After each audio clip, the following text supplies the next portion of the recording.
Today is Thursday, June 27, 2004.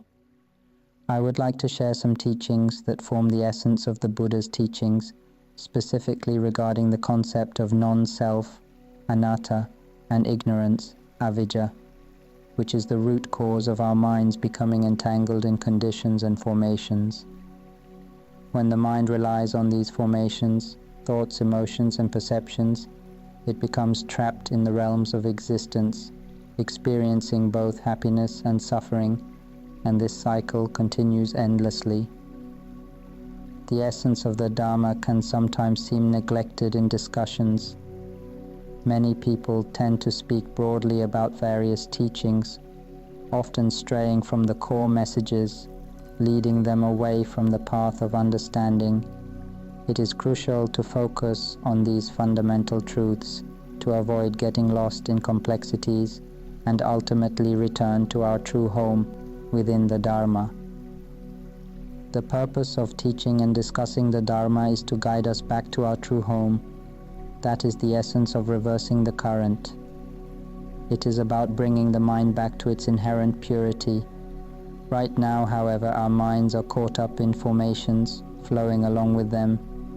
When the mind relies on abstract concepts, these concepts then shape our perceptions of concrete reality, leading us to perceive a self, a body, a mind, and a sense of ownership. We easily come to believe that this voice is us, that these thoughts are us, that these emotions are us. We perceive the sound, thinking, I am aware, I am hearing this sound, and we attribute meaning to it, claiming, this is my body. Yet the body itself never asserts what it is. If we observe our arms and legs, they don't communicate any identity, they simply exist. It is the sound that tells us, this is my arm, this is my leg, but in reality, these labels are merely constructs of our minds, further entrenching us in the illusion of self. Recognizing this can help us disentangle from such attachments and see the truth of our experience. Sentient beings, when flowing along with these formations, project their minds outward, clinging to notions of parents, relatives, siblings, homes, cars, and possessions. We seek external abstract concepts, not just external forms, pursuing a vast array of knowledge and ideas that ultimately have no inherent existence. Yet we remember, grasp, and cling to these constructs, further entangling ourselves in the illusion of self and ownership. This cycle of attachment perpetuates our suffering and obscures our understanding of the true nature of reality. Recognizing this pattern is crucial for our liberation, yet we often overlook the purpose of our existence, becoming enamored with various narratives that the world presents. Many of us have pondered the question of why we were born.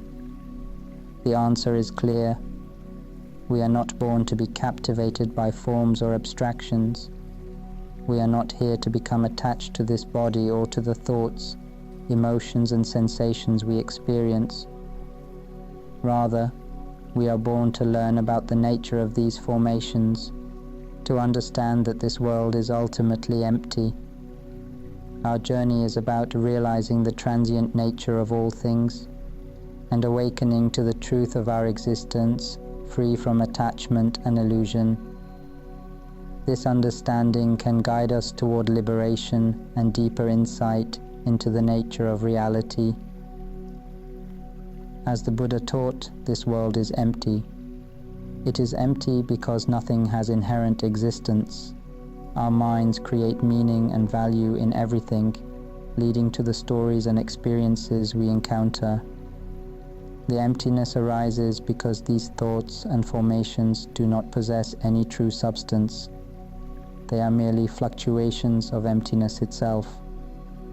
They are manifestations of the mind's activity, reflecting the transient nature of reality. Understanding this emptiness can free us from attachment and lead to deeper insight into our true nature and the nature of existence. Our minds are like pure empty spaces. free from birth and death, light and darkness. They are beyond notions of merit and demerit, good and evil. The mind does not seek knowledge, as the knowledge we acquire often does not liberate us from suffering. Rather, it can lead to more attachment and arrogance, creating a false sense of self. When we believe in this false self, we experience suffering and conflict as we compete for material possessions and engage in harmful behaviors towards one another. Recognizing the true nature of the mind can help us transcend these illusions and foster compassion, leading to a more harmonious existence. Our bodies only need 1 meal a day to survive, yet today we often indulge in 8 meals. Instead of choosing simple, nutritious food, we seek out expensive items that provide little real benefit. We tirelessly pursue wealth, accumulating vast amounts that we could never use up in a lifetime, yet we never know when to stop. Rather than hoarding material possessions, wealth, status, and praise for ourselves, we should consider sharing what we have with others, especially those who are less fortunate. Helping one another and fostering a sense of community is what truly brings happiness to our existence. This is what we ought to do, yet often we fail to take action. In each lifetime, we become lost in the pursuit of desires and happiness. We seek wealth and resources to attain happiness, strive for status and recognition to feel fulfilled, and ultimately chase after happiness itself. When suffering arises, we turn to the practice of Dharma, again seeking happiness. We give to charity hoping for happiness, keep precepts to find happiness, cultivate mindfulness and meditation for happiness, and develop wisdom for the same reason.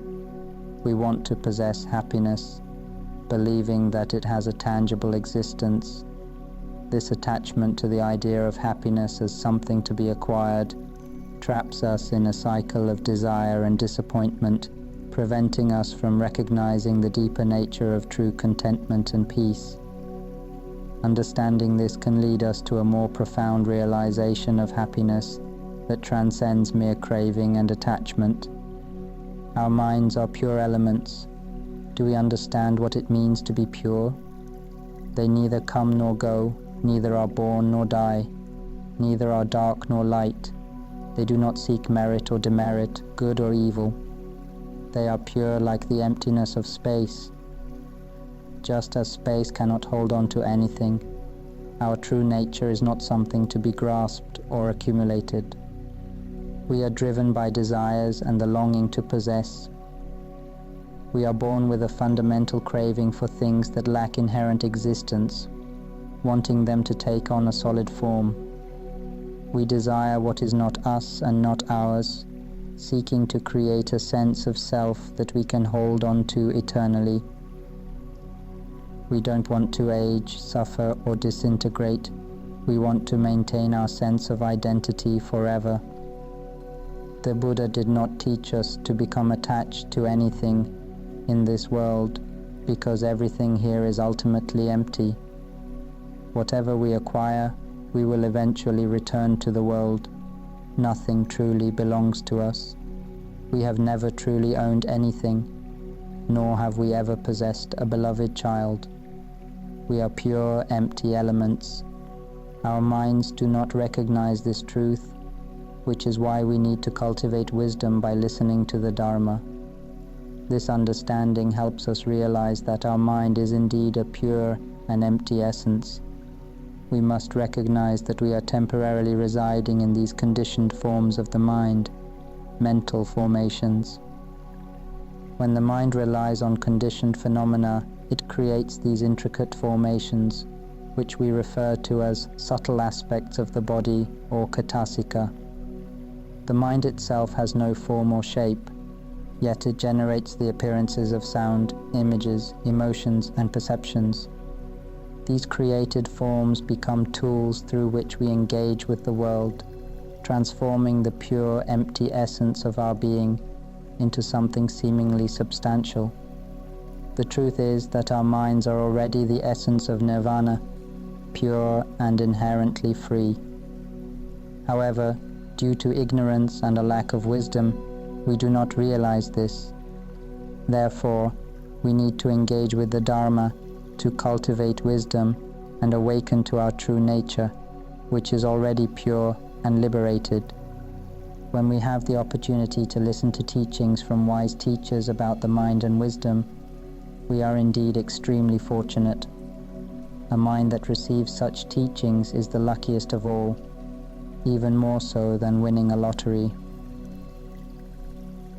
When we listen to these teachings, we gain insight into the nature of conditioned phenomena, realizing that we have long been attached to these forms. We come to understand that these conditioned aspects have no inherent existence. Our ignorance has led us to rely on them, creating abstract concepts that we mistakenly believe have substance. We form attachments, thinking that these abstractions define our identity and value, thereby solidifying the perception of a self. This process reinforces our attachment to the physical body and external appearances, creating a dense sense of I and mine. Recognizing this dynamic through the Dharma can help us disentangle from these illusions, guiding us back to the realization of our true nature. We become entangled in both the tangible and the intangible. O mind, awaken. Do you realize that you are a pure essence?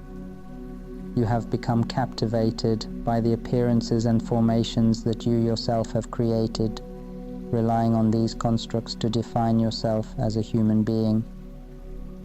O mind, it is time to awaken to the truth. You have strayed from the path, clinging to these illusions.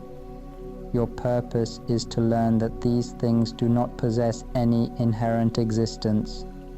Your only task is to understand this, not to be lost in endless distractions. Recognizing this can lead you back to your true nature and the freedom that lies beyond attachment. Our minds are pure, empty, and radiant. They are already the essence of nirvana. They simply do not know this truth and only seek to learn. The mind is inherently clear and pure, devoid of anything substantial. However, due to ignorance, it has constructed conditioned phenomena to create temporary meanings and values.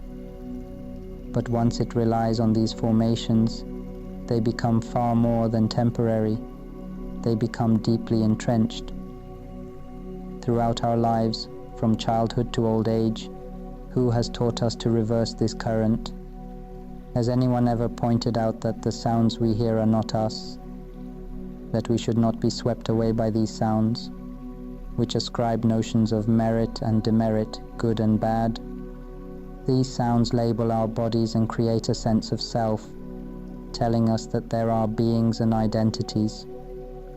We wander the world in search of the Dharma, unaware that these very sounds are responsible for shaping our perceptions and creating all our stories. Recognizing this dynamic is essential for awakening and returning to our true nature. We are pure elements, like a clear, pristine crystal, truly pure. This essence has never come, never gone, never been born, and never died. This purity signifies an untouched state of being. Yet, from this pure essence, the mind creates various constructs. It generates thoughts, emotions, and perceptions, shaping our experiences and reality.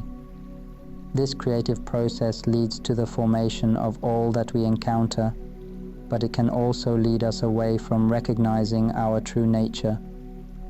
Understanding this dynamic can help us realize that beneath all these creations, we remain that clear, pure essence, untouched by the fluctuations of the mind.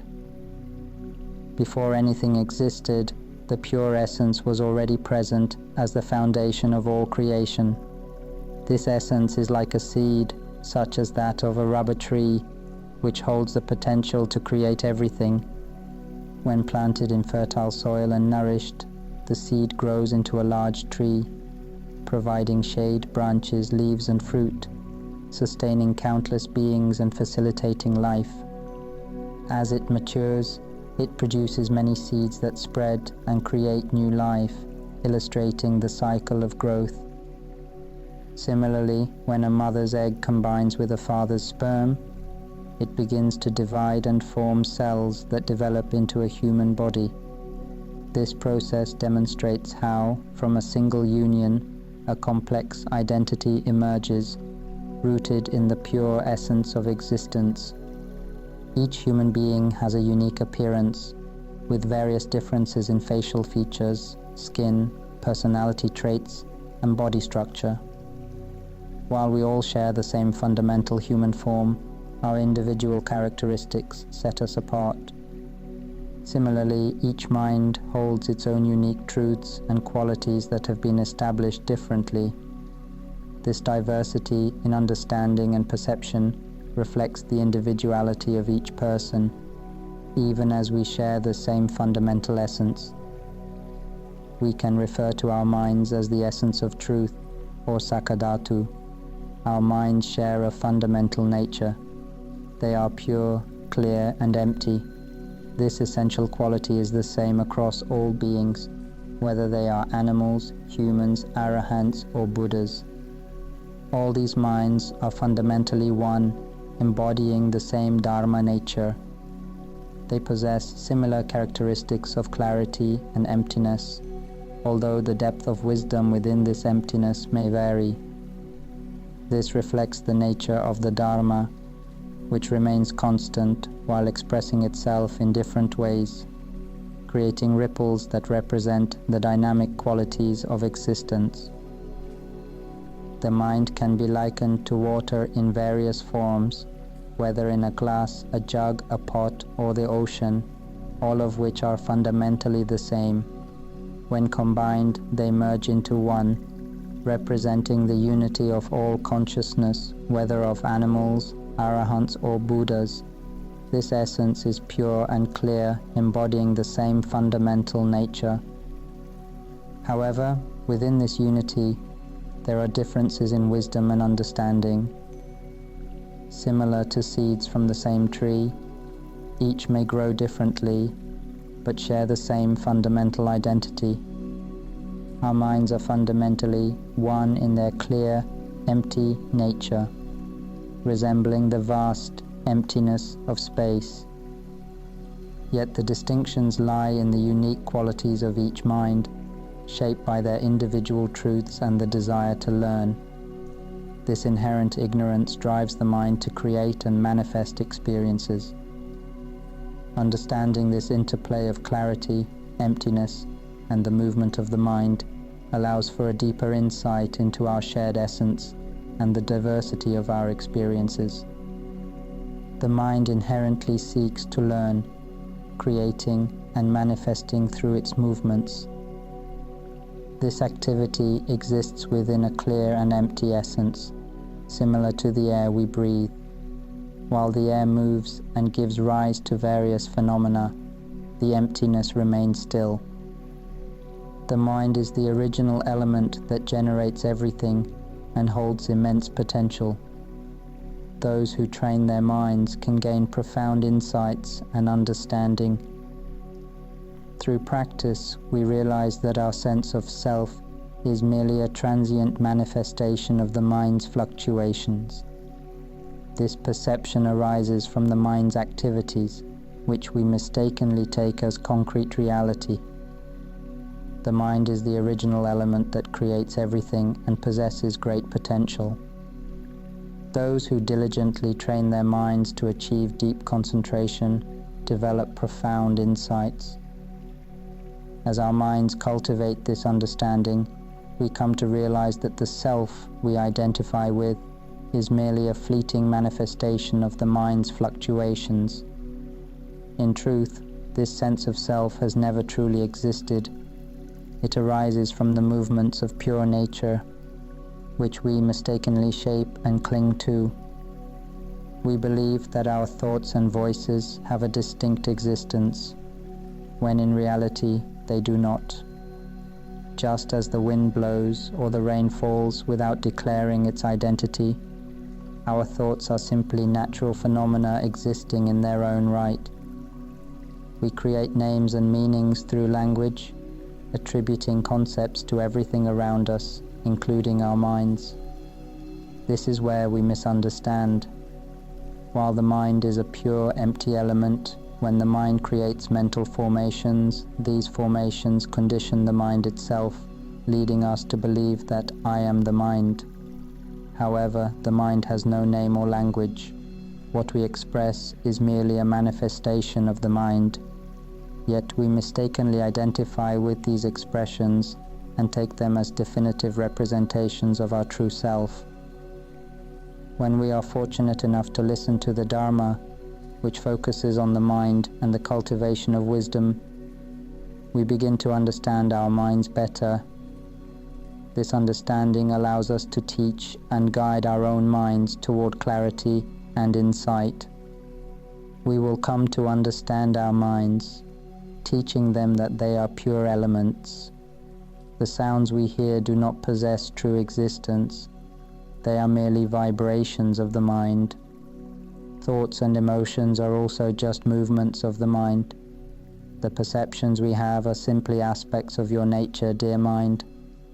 Awaken from ignorance and accept this knowledge. Nothing has ever been us. There is nothing that truly belongs to the mind. Do not cling to these illusions. The mind has forgotten its true nature, relying on conditioned formations and believing they have a true existence. In reality, our minds are the original elements, complete and inherently whole.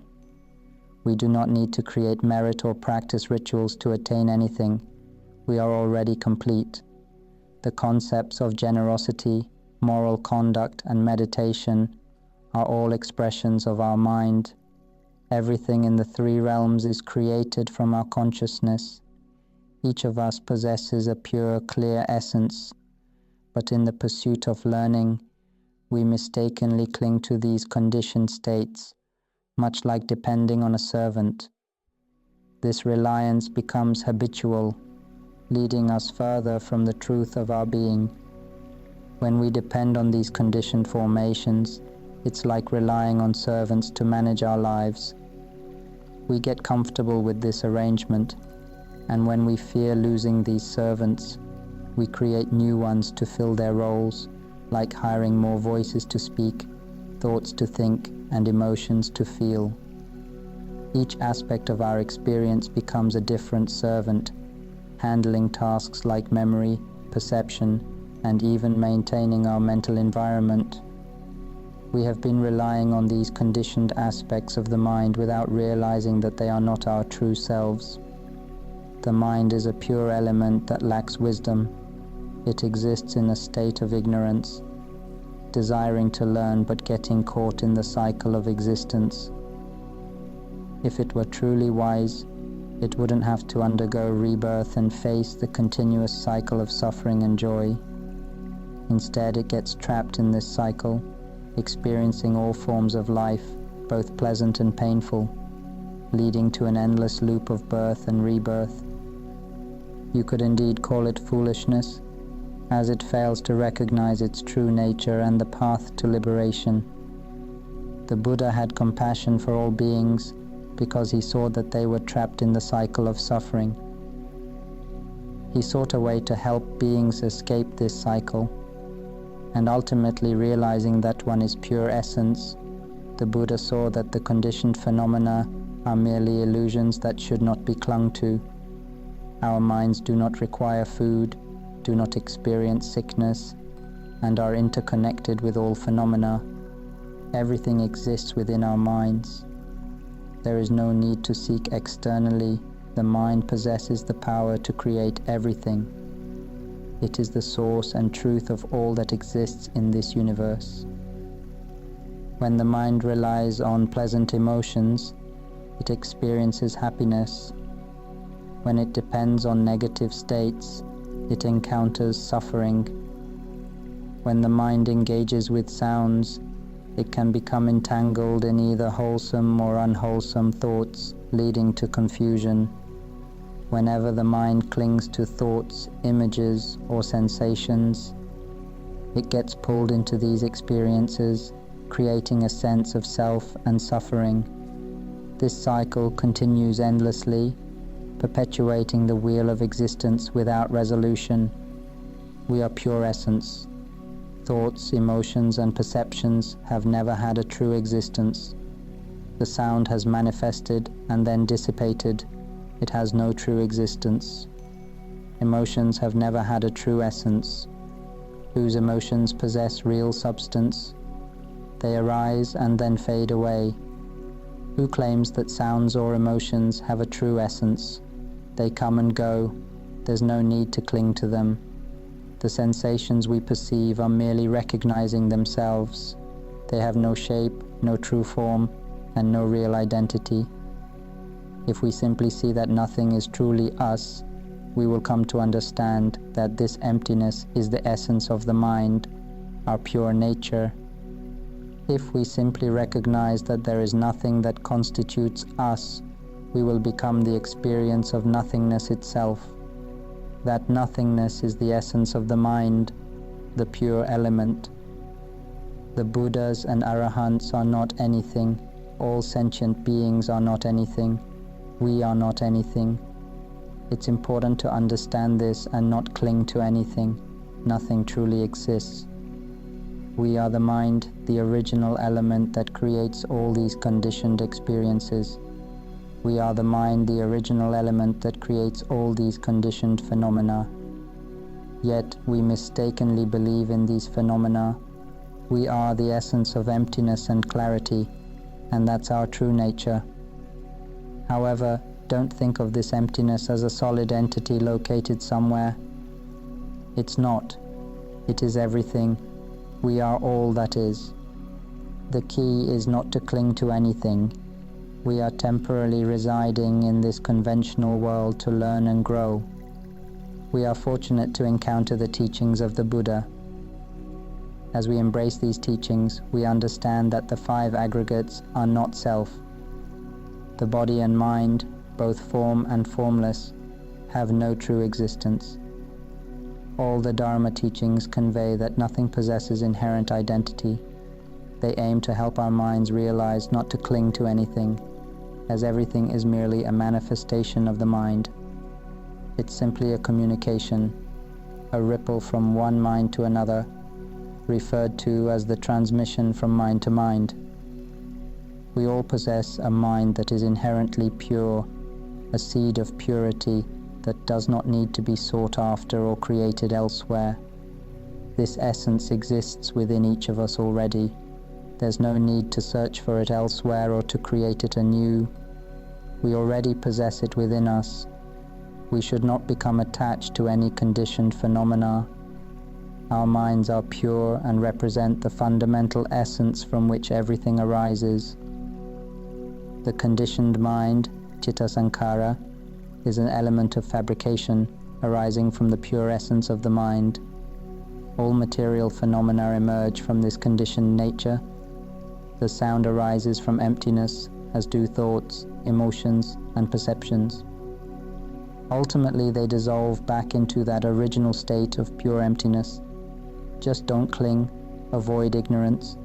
Don't mistake these phenomena as having a true self or as belonging to us. We are pure, empty, and clear essence. Don't forget this point. Everything else is an illusion, lacking true existence. We have never been human. We have never been born into this world.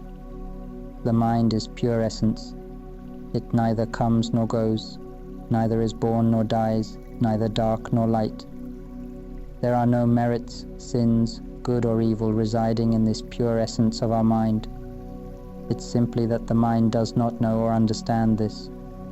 We should regularly listen to the Dharma, especially on the Nameless Monk page, from the moment we wake until we sleep. Listening deeply embeds these teachings in our minds, fostering understanding.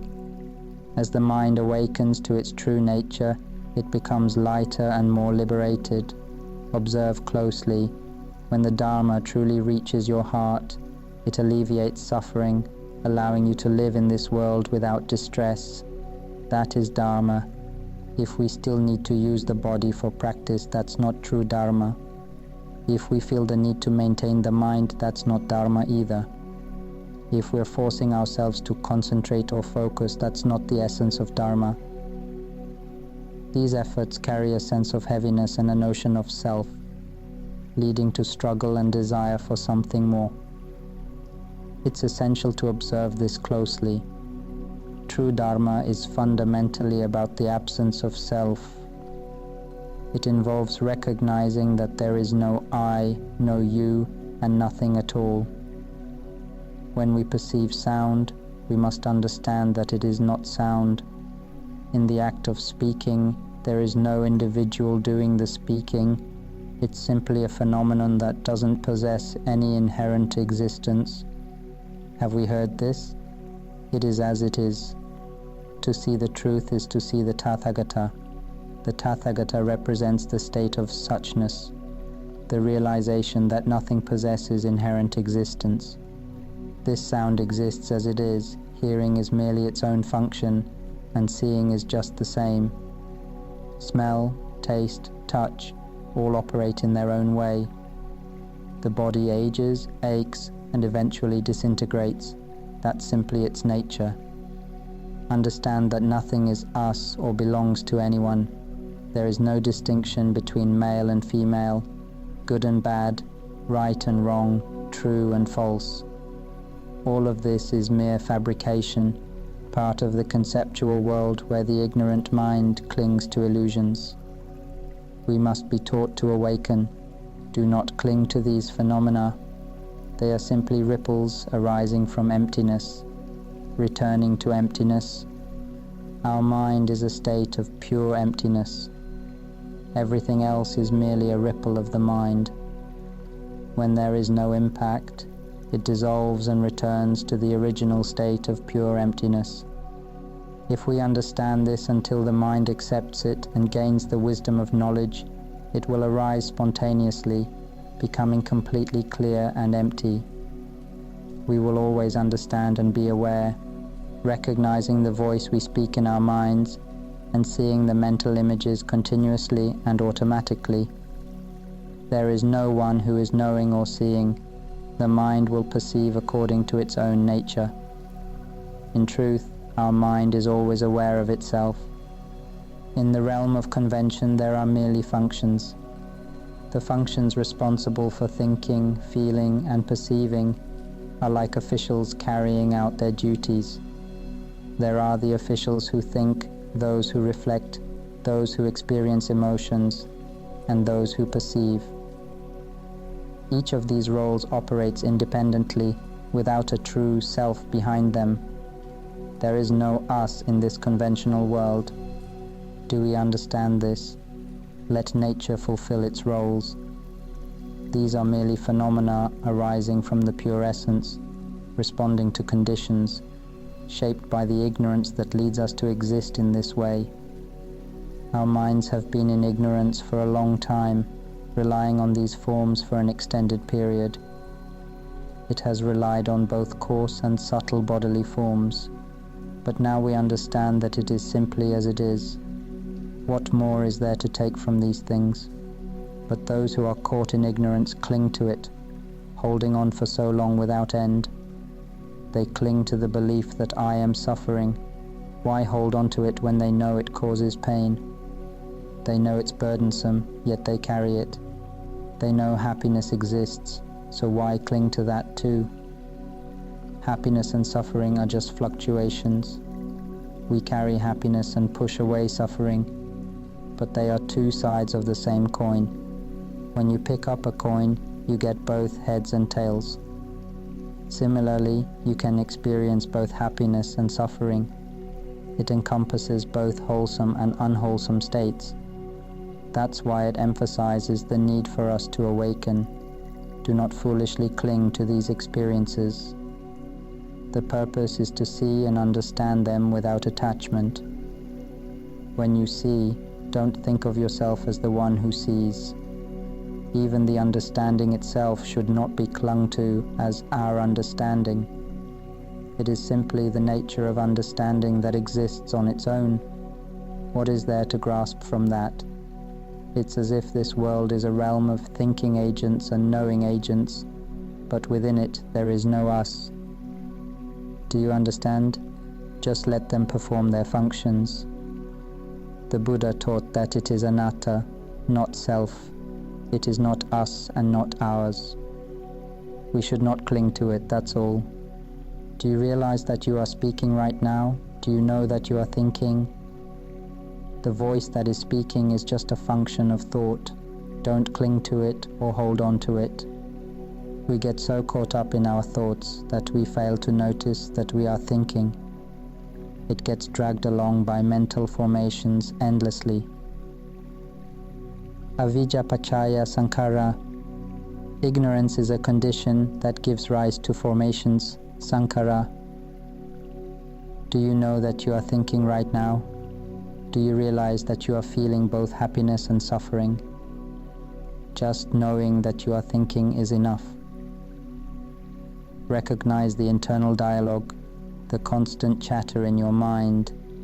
When you become aware of it, that's when it ends. At an appropriate time, I would like to conclude here. May all of us who sincerely aspire not to be reborn, who are determined in the path to enlightenment, attain realization in the Dharma, and achieve enlightenment swiftly. May it be so. Sadhu, sadhu, sadhu. From this moment on, I shall diligently listen to this Dharma and remain aware within. I will perceive thoughts, emotions, and awareness as natural phenomena, not as self or mine. I will refrain from clinging to any phenomena. I will be liberated from the cycle of birth and death. This lifetime will be my final birth. When I have realized the Dharma, I will guide my children, grandchildren, and acquaintances to cultivate mindfulness within themselves, remaining free from attachment to thoughts and emotions. I will carry out this practice until the end of my life as an offering to the Buddha. Sadhu, sadhu, sadhu.